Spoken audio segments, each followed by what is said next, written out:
Davante Adams is a New York Jet, and I am absolutely certain Aaron Rodgers had nothing to do with it. Absolutely nothing.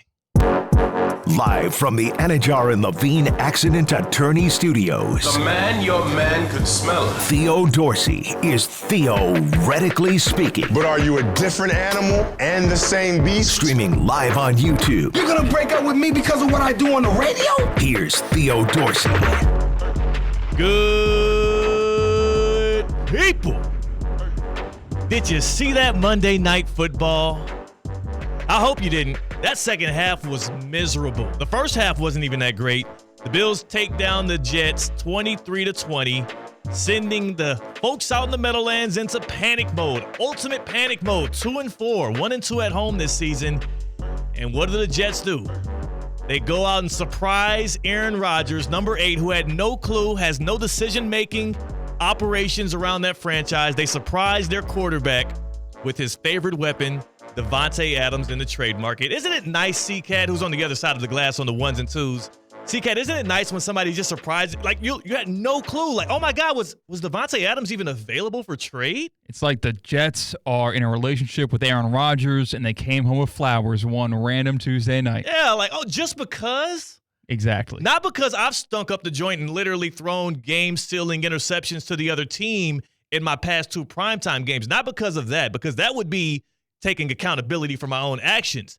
You guys are just doing this just because. They love their QB. They want to take care of him. Oh, my.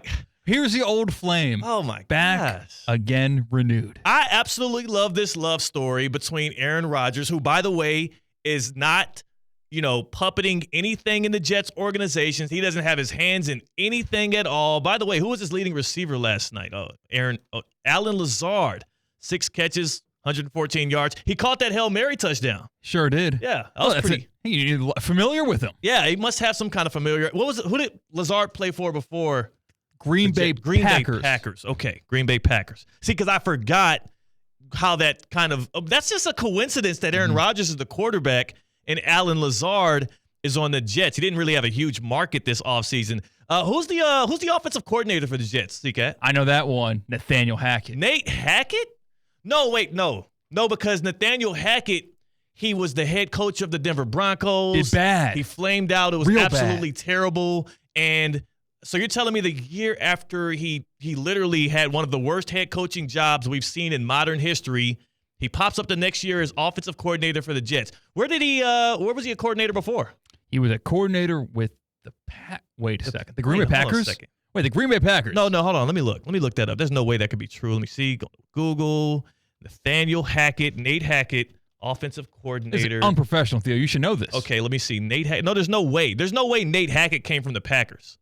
You're telling me Nate Hackett and Alan Lazard were former Packers? Believe it or not. Well, there's no way Randall Cobb was, even though he's not on the team anymore, because randomly Aaron Rodgers, when he went to the Jets, they also went out and got Randall Cobb. Was he ever in the green and yellow? Well, I mean, that's where he made a name for himself, as a matter of fact. It seems like a lot of Packers are ending up with the Jets. I don't think Aaron Rodgers had anything to do with this, though. And by the way, if you don't know the breaking news that happened earlier this morning, yes, the New York Jets, following their 23-20 loss to the Buffalo Bills in primetime, and which was, again, just an ugly slugfest. I felt like at some point, Greg Zuerlein was in on punchline picks. He knew that C-Cat and I, in our punchline picks competition with Russo and Rizzo, we picked the over as our lock in the Jets and Bills game. The over, by the way, was 41, right? 41 and a half? 40 and a half. 40 and a half. So the teams were locked at 20 early in the third quarter. And C-Cat, you actually texted me. You said, yep, we're good to go. The lock is good because no matter what, if both teams have 20, all you need is one field goal, one safety, any kind of scoring that will end the game. Someone's got to win the game. Somebody's got to win the game. And then after Greg Zuerlein missed not one – first of all, Greg Zuerlein misses a field goal. Tyler Bass for the Bills misses a field goal.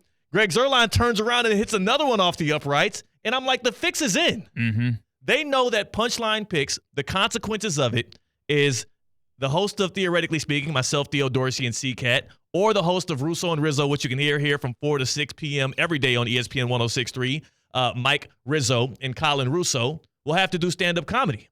They want to hear the jokes. They wanted to hear our jokes. Greg Zuerlein, who was a joke of a kicker last night, wanted to hear us, show off our ability to spread humor to the world. But eventually, Tyler Bass does get a field goal. The Bills do seal the deal against the Jets last night, and it all culminates in what we found out today. Who broke this news first? Was it Schefter or I think it was Ian Rappaport? Who cares at this point, right? It's out there. Aaron Rodgers got his wish. Davante Adams to the Jets for a conditional third-round pick that could turn into a second-round pick if a couple of things are hit. So there's two conditions to this trade that can turn it from a third-round pick to a second-round pick to the Las Vegas Raiders. And one of them is if the Jets end up in the Super Bowl or the AFC Championship game. Interesting. Because we do know that the Jets are in win-now mode. We also know that entering the season, they had like the 13th shortest odds, maybe, to win the Super Bowl. They weren't even the favorite in their own division up until like the last week before the season. And now they're 2-3, a full 2 games back of the Bills. Plus, they've already lost the front end of the tiebreaker there. So they're really in a tough position. So they're going to have to fight for a wild card spot. 2-4 now. Oh, I said 2-3. I was looking at the Dolphins' record. Yeah, they're third in the AFC East at 2-4 after falling last night. So they're a full 2 games back and a half game if you count that tiebreaker against the Bills. So at this point, C-Cat, you picked the Bills in the offseason to win the AFC East. Mm-hmm. I actually picked the Jets. Even with this addition of Davante Adams, I feel worse today about that as they're on this 3-game losing streak. Even with Adams coming in the door, can we just write off the fact that the Bills have the AFC East crown? I think so, because we're still seeing the Bills flounder, and they still won the football game on the road. Last night wasn't Josh Allen's best game. They still took it home. I'm confident to say with the health problems of Tua Tagovailoa that, it's the Bills' division to lose. The Bills aren't good, though. I still will say, I still argue the AFC East might be the worst division we have in the National Football League right now. Maybe the NFC West can contend with that, depending on what the Rams and Cardinals end up being like by the end of the year. I'm also out on the Niners. But the AFC East feels like the worst division in football. The Bills have yet to show any kind of semblance of true fight against a real contender in the NFL because I don't consider the Jets that, and they should have lost last night. Like, the Jets did enough to win that game, and really, if Aaron Rodgers connects with Mike Williams down the seam at the end of the game there, they honestly did enough to at least kick it to overtime and give themselves a chance at the end. Yeah, a team that was probably better run and more equipped for late-game situations, they would win that game. Yeah. The Bills did enough to lose that game, if you would. The Bills absolutely gave the Jets every single chance to win that game. Greg Zuerlein, who has got to be kicking himself right now after the field goals he missed in big spots, and even Tyler Bass missing that extra point. Like, there were many of opportunities for the Bills to give this game away, puke it away to the Jets, but they weren't able to do so, and in comes their prize, Davante Adams. So today we asked the question, because this is really the question on the hearts of the front office of the Las Vegas Raiders and also fans around the league. Davante Adams to the New York Jets equals what? What will the Jets be this year? Because it's really just a one-year deal. The Raiders did not pay any of that salary. It'll go against the cap about $12 million to the Jets to have Adams on their squad, and that means next year, not guaranteed. The year after that, also not guaranteed. By the way, Rodgers was getting beat up last night, C-Cat. I don't even know if it's guaranteed that dude makes it through the year, let alone re-ups with the Jets next year. Yeah, he gets slower and slower every time he hits the turf. Man, he looked miserable out there last night. Absolutely miserable, and was crashing out on the podium. So the question is, with Davante Adams in the house, Davante Adams headed to the Meadowlands, what will the Jets accomplish in 2024? And to me, as a person that picked them to win the division in the preseason and now feels some kind of semblance in my heart to try and stick with that pick, even though everything in my right mind is going against it, I will say this. I looked at the AFC standings, C-Cat. I did a little research before the show and looked at the AFC standings, and there's a wide open door, even at 2-4, for the Jets to claw and fight their way back into this. There's a statistic out there. Only 26% of teams in NFL history have made the playoffs after starting 2-4. The Jets are 2-4 right now. The Bengals are also 2-4 right now. When I look at the AFC playoff race, here's the question you have to answer in your own mind. Who do you have more faith in this year? the Jets or the Bengals, because I do believe one of those two teams are going to find themselves in the wild card. I do believe one of those two teams are going to rehabilitate themselves, come back to some kind of semblance of we have it in us. Now we have to go put it out on the field on Sundays and scratch and claw and bite their way to 11 wins, 10 wins probably. And that will be enough to make the postseason. And between the Jets and the Bengals, C-Cat, I think the Jets actually make the playoffs this year. The New York Jets, with the addition of Davante Adams, against all common sense, against everything that is within me, everything I saw last night, from the kicker failing them time after time, from Aaron Rodgers not only crashing out on the field and throwing yet another interception, that's 4 in the past 2 games, all on primetime television, but then also crashing out on the podium afterwards. Can we hear Aaron Rodgers right quick? Aaron Rodgers, who I'm always a big proponent. This is the reason why I hated Ben Roethlisberger outside of the off-the-field stuff, which was the diabolical. Ben Roethlisberger was one of the biggest finger-pointing, point the blame at everybody else. It's never my fault. I never want to take accountability for it. I'm going to pout. I'm going to scream, and I'm never going to be a guy that owns up to it. I think accountability is one of the main culprits of what delineates you from a man from a boy. You have to have accountability. Here's Aaron Rodgers on the final throw and what happened between him and Mike Williams. Allen's down the seam, Mike's down the red line. So I'm looking at Allen. He puts his hand up, 3 guys go with him. So I'm throwing a no look to the red line. And when I just peek my eyes back there, he's running an inbreaker. So it's got to be down the red line. So were you throwing that Mike to come back to it? No, I was throwing it to the red line, but when I got to about here, I realized he was running an inbreaker, so I had to kind of adjust it a little bit. But the play is 2 guys vertical, 1 guy down the seam, 1 guy on the red line. Explain that to me, Theo. What is Rodgers saying right then and there to the media about the last play of the game? He's throwing Mike Williams under the bus. He's saying that Mike Williams ran the wrong route, and he had to adjust his throw at the last minute in a way that converted into Teron Johnson of the Buffalo Bills getting an interception. He's saying Mike Williams was supposed to run to a certain spot, and Rodgers thought he would, and because of Williams' mistake is the reason why they lost the game. 2 things on that, C-Cat. 2 things. Because it's funny how now that he knows, by the way, because the reporting came out, Ian Rappaport reported before this game even kicked off, Rodgers knew Davante Adams would be coming. That deal was already put into place. So that's number 1. We did notice, Davante Adams is with Aaron Rodgers right now. Did we see earlier on Pat McAfee show, by the way, Aaron Rodgers, I don't want to promote it because I don't want you to turn away from this, but Aaron Rodgers apparently right on the Pat McAfee show right now. Here was the big surprise on the Pat McAfee show. Aaron Rodgers acting absolutely, not puzzled at Davante Adams being in the house, but here's Pat McAfee and the folks being surprised by Davante Adams being with him in the interview. What's that? Well. Here he is. Hey, good to see you, Tay. Good to see you, man. Congrats.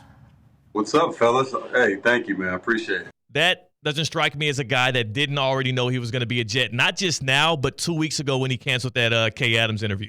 He knew he was going to be a New York Jet, and it was already struck in place. And there you have it, the big, nice reunion, which I'm happy for Aaron Rodgers. He got his wide receiver, but I also am disgusted at Rodgers post-game because not only are you doing something that you should have handled in-house, hey, if it really was Mike Williams' fault, that's not something you air out on the post-game press conference days. I don't care if they asked you about it or not. You just say, hey, it was a miscommunication. We'll handle that going forward.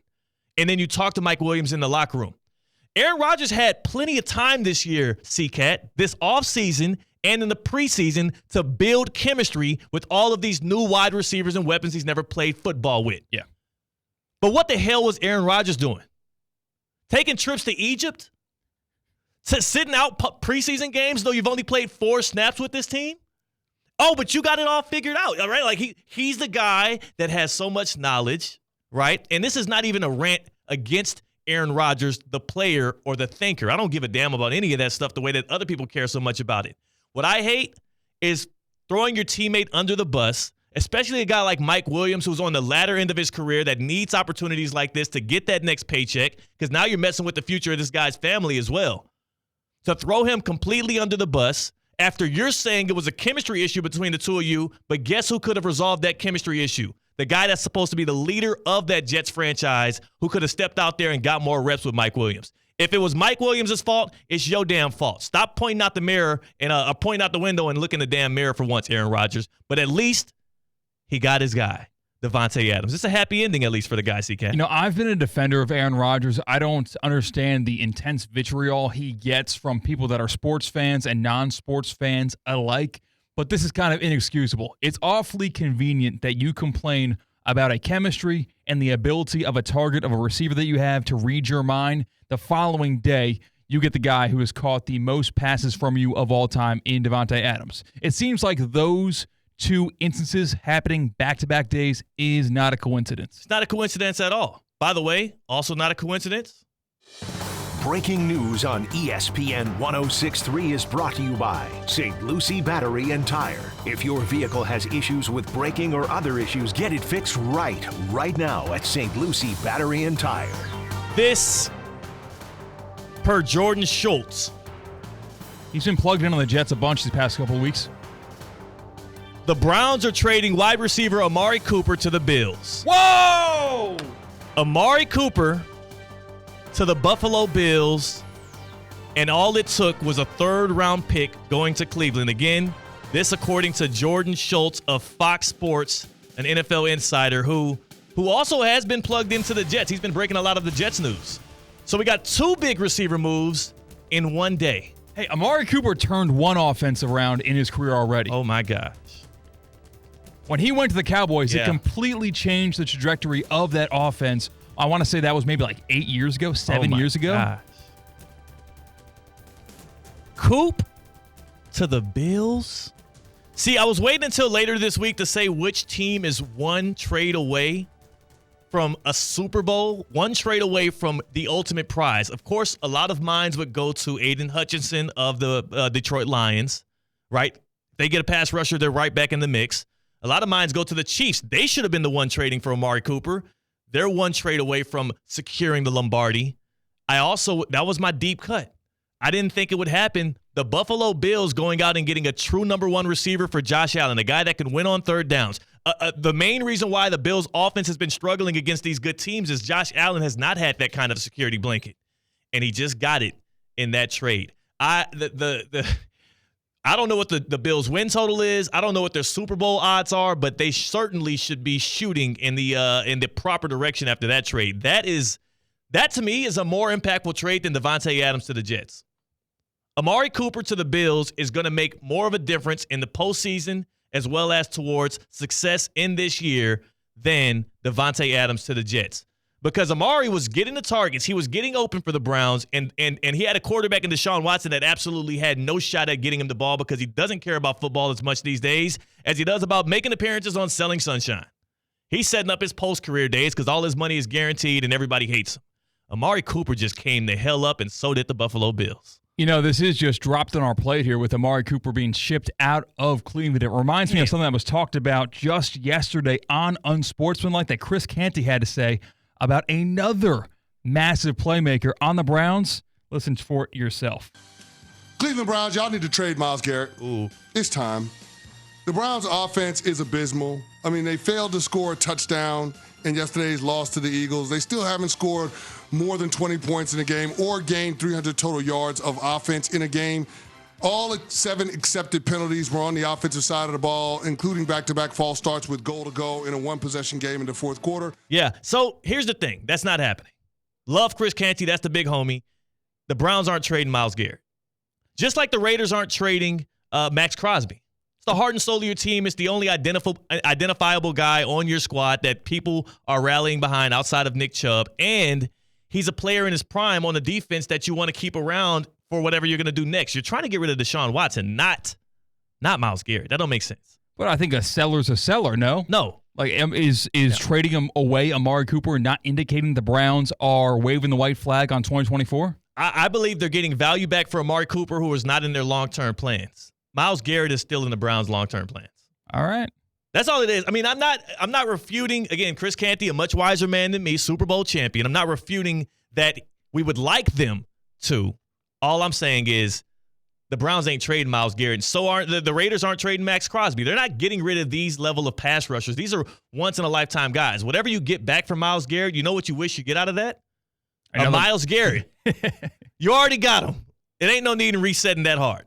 888-760-3776. 888-760-3776. Join the conversation here on Theoretically Speaking. All kind of wide receiving breaking news. Here's the question I pose to you. Which trade is more impactful? Amari Cooper to the Buffalo Bills or Davante Adams to the New York Jets? Both quarterbacks, Josh Allen and Aaron Rodgers, who faced off last night, clearly need more help at the wide receiver position. Well, less so for Aaron Rodgers. But Josh Allen really needed it, and he just got it today with Amari Cooper. 888-760-3776. 888-760-3776. Plus, answer to me, please. What are the Jets with Davante Adams now? What is the ceiling for them? Are they a Super Bowl contender? Are they just a team that'll make the AFC Championship game, or are they going to miss the playoffs? Hit us up on the Baptist Health Hotline. Are you experiencing foot and ankle pain and need to see an expert in the field? Baptist Health Orthopedic Care has a team of foot and ankle, orthopedic surgeons, and specialists who are regarded as leaders in their specialty. Visit BaptistHealth.net/ortho to learn more today. Baptist Health Orthopedic Care has offices Baptist Health Orthopedic Care combines its resources of experienced physicians and leading-edge treatments and technology to provide advanced orthopedic, foot and ankle, joint replacement, spine, and sports medicine care. Visit BaptistHealth.net/ortho for more information today. Baptist Health Orthopedic Care has offices conveniently located in Palm Beach County through the Florida Keys. Learn more by visiting BaptistHealth.net/ortho. Man, I really wish we had an NFL insider booked for the show today. It would really help the show. Yeah, because that's the thing. With all of this breaking news coming down the line, you're like, we need some intel from somebody who's been in that seat, who's made in-season trades, who's made acquisitions to help build up a contender. But do we know any? I know a Mike. Mike. A lot of Mikes in my life. Okay, my guy Mike Leota with the Orange Bowl. Mike Leota? Not Mike. How about Leota. Mike Rizzo? Mike Rizzo's a really smart guy. Russo and Rizzo. He's not plugged into these teams. Not plugged in, you're right. Big Browns fan. Mike Tannenbaum. That's who it is. Mikey T. And you know what? Mike Tannenbaum is going to pull up on us today. In about 5 minutes, we hear from former Jets GM Mike Tannenbaum, who's going to pull up and help us break down these two massive wide receiver trades. It's the second most important position in the NFL. The wide receiver position is clearly the second most coveted and important. We saw it in the NFL draft. We saw it with the way that wide receivers were paid this offseason, and we're seeing it right now with two teams. Look, there's two teams right now who are like, we need to win a Super Bowl this year in the AFC, and we don't have enough in the cupboard. And what was the one move they both made? The Jets and the Bills. Got a receiver. Went out and got a number one receiver. Anybody out there like the Evan Cohens of the world on Unsportsmanlike here from 6 a.m. to 10 a.m., or anybody else out there that'll tell you the wide receiver position is overvalued. Wide receivers are not what moved the needle towards Super Bowl contention. We have two GMs that just told you today, two owners with their franchises who said we are one building block away, and they both went out and got number one wide receivers. That itself is telling.